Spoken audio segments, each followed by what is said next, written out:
তাই তো বললাম তুই ঘটি হার আগে আমার বই গেছে, আমাকে আমারটা ঠিক বুঝে নিতে দে। আর তোর ওই গার্লপেন আমার ডিজাইনার বলে র্যাম্পে হাঁটবে নাই, তুই ওকে গিয়ে সামলা।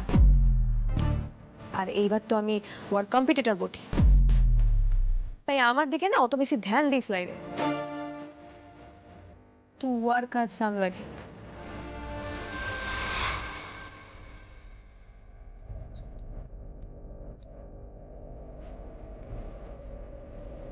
এই রায়ন কি বলছিল ওই মেয়েটা তোকে?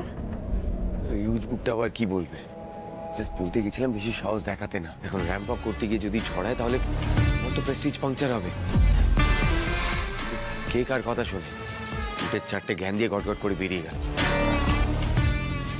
তো আবার তোর জন্তু একটা। তুইও পারিস রায়ন, সত্যি। তোকে কে বলেছে ওর সাথে এত কথা বলতে?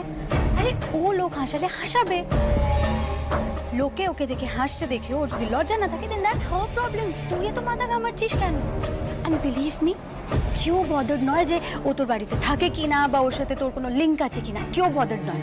তুই না একটু বেশি ভাবছিস।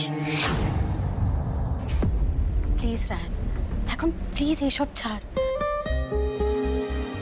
তুই কিন্তু এখন আর সিঙ্গেল নোস, তুই কিন্তু আমার সাথে রিলেশনশিপে আছিস।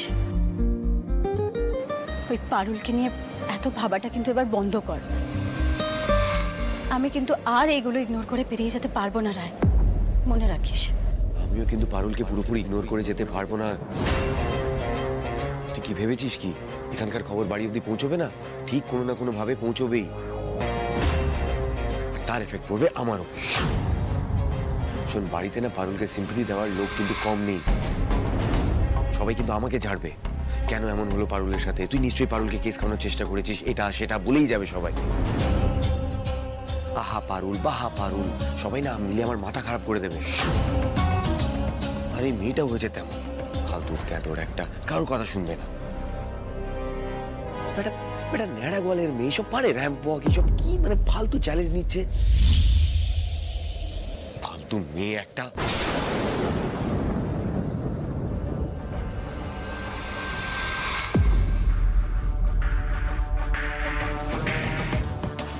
পারুলটা এমন ভাবে গেড়ে বসেছে রায়নের জীবনে, কিছুতেই ওকে রায়নের মাথার থেকে উৎখাত করতে পারছি না।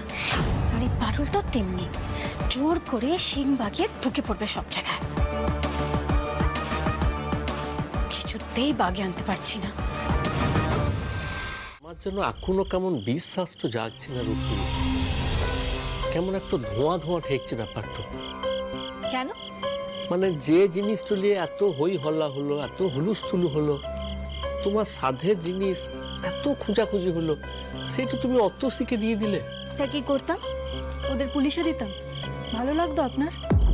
না মানে দেখো, আমি সেই কথাটা বলতে চাই নাই, আমি বলছি যে মানে কোনো শাস্তি কি ওকে। গোপাল, আমি তো এই গ্রামের কয়েকদিনের অতিথি মাত্র, সবার আদর যত্ন নিয়ে এই গ্রাম থেকে চলে যাব, আর তার মধ্যে কাউকে শাস্তি দিয়ে অশান্তি করে আমারই হোস্টদের দুঃখ দিয়ে কোনো লাভ আছে বলুন তো? তার চেয়ে বরং যদি আমি কিছু ত্যাগ করি, সবার মনে আনন্দ দিই, তাহলে সেই স্মৃতিগুলো তো থেকে যাবে। অন্তত কেউ তো আমায় বেঈমান বলবে না, তাই না? আর তো কোনোদিন এনাদের সঙ্গে আমার দেখাও হবে, অ্যাটলিস্ট একজন ভালো মানুষ বা ভালো বন্ধু হিসেবে আমাকে মনে রেখে দেবে। এইটুকুই তো চাওয়া আমার। তাতে যদি আমার ক্যামেরাটা আমার হাতছাড়া হয়, হোক না। দেখুন গোপাল, অতসী দিয়ে যে আমাকে খুব একটা পছন্দ করে না সেটা কিন্তু আমি খুব ভালো করে জানি।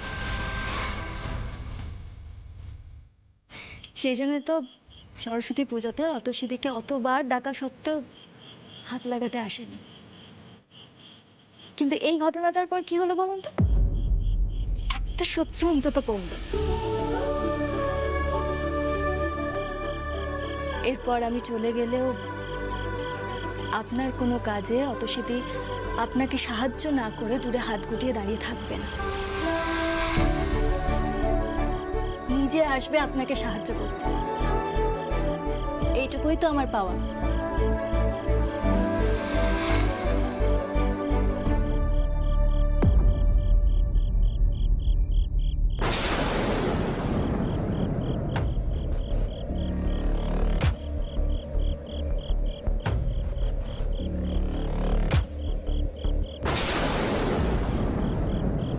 মাফ করবেন দাদা, আপনাকে চা দিতে এসে আমি দিদির কথাগুলো শুনে ফেলছি। তবে তবে যা শুনলাম তাতে তো আমার বুকটা ফাটে যাচ্ছে দাদা। দিদি আপনাকে ছেড়ে চলে যাবে? না রানী, একবার আমার কথাটা বুঝো, আমি তো গায়ের বেটি, সব রকমারি ড্রেস, তার উপরে এরা এভাবে কাঁচি চালাই দিয়েছে, দুফালি করে দিয়েছে, এখন তো পাস সব দেখা যাবে। আমি এটা কি করে পরি বলো তো? আমার তো আনকমফোর্টেবল ফিল হবে। আর আর এটা পরে হাঁটবার কথা তো দূর, এটা আমার গায়ে দিতেই বুক কাঁপছে।